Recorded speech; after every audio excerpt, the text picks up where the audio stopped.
1.25 लाख बंदा जो आपका ब्रेन था पाकिस्तान का वो Top- छोड़ गया, टॉप ब्रेन। top। तो इसको किस तरह आप देखते हैं कि यही सिलसिला चलता रहा तो पाकिस्तान के किन मुश्किलात को आप देख रहे पहले तो तुम लोगों को ये गलतफहमी होती है, ये सब अभी हुआ है, ये सिलसिला 80 साल से है।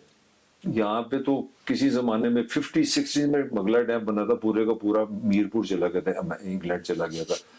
ये जो हम पंजाबी बैठे हैं ना, 100 साल पहले कैलिफोर्निया में, आजकल मेरे से चलो वहां अभी सिख जाट यहाँ से पंजाबी गया है, कीनिया में गया है, यूरोप में गया है, अफ्रीका में गया। मेरी पहले बात सुन लो, यहाँ के लोगों का सदियों से, पंजाबी तो खास तौर पे, ये तो शुरू से बाहर जाने वाली कोई नई बात नहीं है।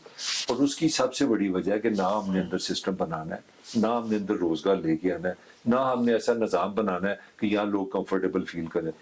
इंडिविजुअल जब लड़ता है वो कहता है यार अपॉर्चुनिटी बाहर है, वो कहता है मैं सिस्टम तो बदल नहीं सकता, मैं बाहर चला जाऊँ। तो ये कोई नया फिनोमेना नहीं है, अल्लाह का शुक्र है वो हुक्मरानों को इससे कोई तकलीफ नहीं होगा ना, जाओ डॉलर भेजो।